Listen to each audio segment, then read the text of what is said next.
Breaking news, isa na namang kumpirmadong Chief of Staff ng militanteng grupo ng Yemen na tinatawag na Houthis ang kumpirmadong nasawi sa isang isinagawang matinding airstrike ng Israel. Ang pangalan ng naturang Chief of Staff ng Houthis ay si Muhammad al-Gamari. Noong una ay itinatanggi pa ng grupo pero kalaunan ay lumitaw rin ang katotohanan. Sa kabilang dako, tila manunumbalik ang giyera sa pagitan ng Israel at ng Hamas sa Gaza sapagkat kahapon lamang naglabas ng pahayag ang Hamas. Ayon sa kanila, hindi nila maibibigay lahat ng mga bihag na kanilang hawak kung hindi lilinisin ang buong kalat na nangyari sa Gaza. Ito ay sanhi ng mga pambubomba ng Israel. Siya namang hindi ikinatuwa ng United States of America at ni Benjamin Netanyahu. Yan ang ating pag-uusapan sa videong ito. Pero bago ang lahat ay huwag kalimutang mag-subscribe. Samahan na rin ng like ang videong ito at i-click ang notification bell. Napakalaking tulong yan para sa aming content creators.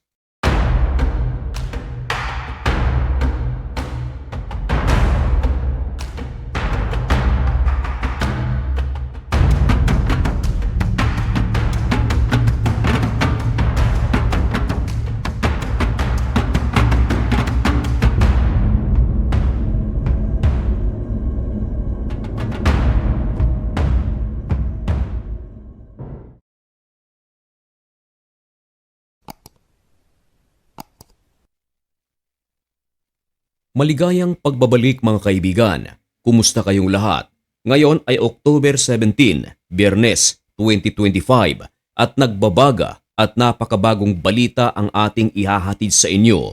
Ito ay tungkol sa pinakabagong update na nangyayari sa loob ng Gaza sa pagitan ng Israel at ng Hamas at United States of America at ng militanteng grupo sa Yemen na tinatawag na Houthis. Ang larawan na inyong nakikita ay si Muhammad al-Gamari. Siya ay Chief of Staff ng Houthis. Noong una ay itinatanggi pa ng grupong Houthi ang pagkasawi ni Muhammad al-Gamari.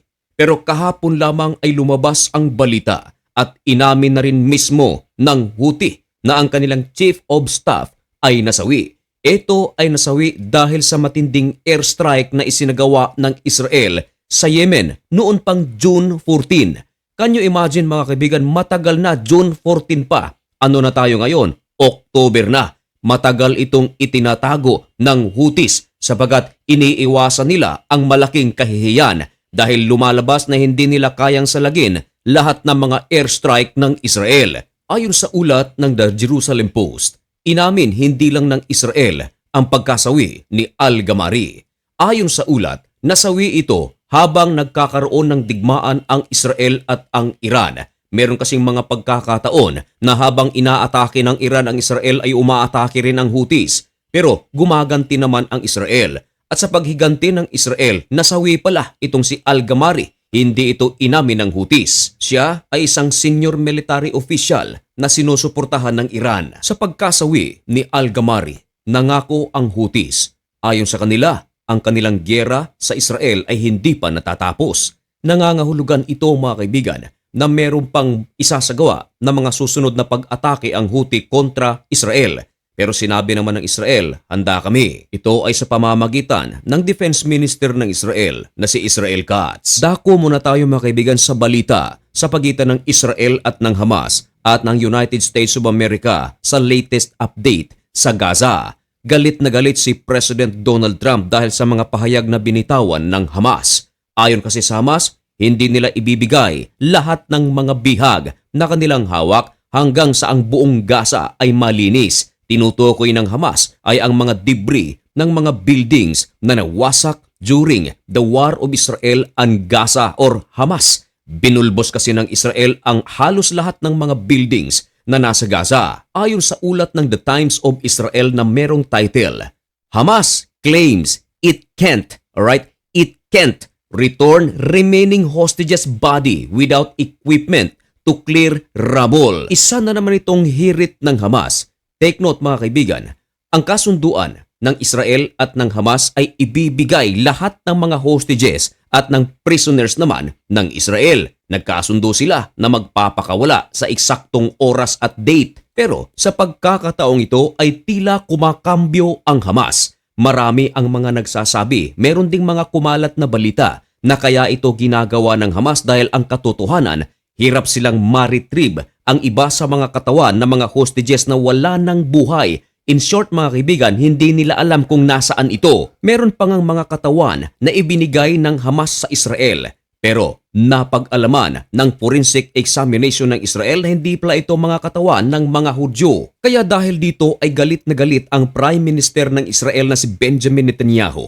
Maging ang Defense Minister nito na si Israel Katz ay pinaghahanda ang IDF dahil ayon sa kanila ay posibleng muling magbalik ang digmaan sa pagitan ng Israel at ng Hamas kung hindi tutupad ang Hamas sa kanilang kasunduan. Galit na galit din ngayon si President Donald Trump sa Hamas dahil buhat nang magsimula ang ceasefire sa pagitan ng Israel at ng Hamas, napakarami ng tao ang pinaslang ng Hamas. Umabot na sa 33 hanggang 34. Pero nangako pa ang Hamas na kikitil pa sila ng iba pang 30. Ayon sa ulat ng The Times of Israel, mismong si President Donald Trump ang nagsabi. Meron silang headline na ganito, Trump, if Hamas doesn't stop killing Gazans, we will have no choice but to go in and kill them. Nakarating na rin sa gobyerno ng Amerika ang ginagawang public execution ng Hamas. Inilabas kasi ito ng Hamas at isinapubliko. Walang awa na ipinapakita na kanilang pinapaslang ang maraming mga Gazans. Ang mga nasabing mga Gazans mga kaibigan ay inakusahan ng Hamas na ito ay nakikipagtulungan sa Israel.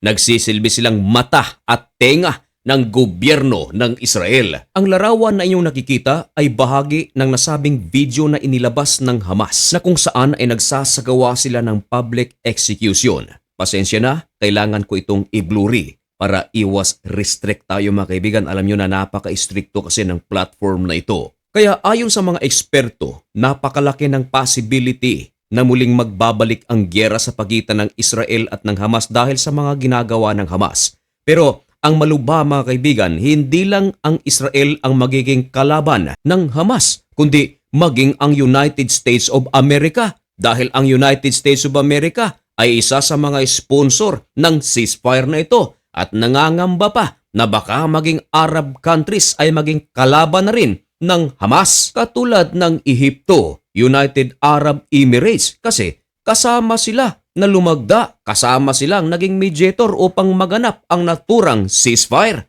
Kung kayo naman ang tatanungin mga kaibigan, nararapat lang ba na muling atakehin ng Israel ang Hamas upang tuluyan ng mahubos ang militanteng grupo sa Gaza at nang sa ganun ay magkaroon ng kapayapaan o hayaan na lang ang Hamas sa kanilang ginagawa upang matahimik? Ipaalam ang inyong mga komento at opinyon dyan sa comment section at malugod ko po iyang babasahin. At mga kaibigan, baka naman pwedeng makahingi ng kaunting pabor, subscribe naman. Baka naman bago ka lang sa channel na ito at gusto mo ang ganitong mga content. At mga kaibigan, hanggang dito na lamang muna ang videong ito. May God bless you and thank you so much for watching. Goodbye!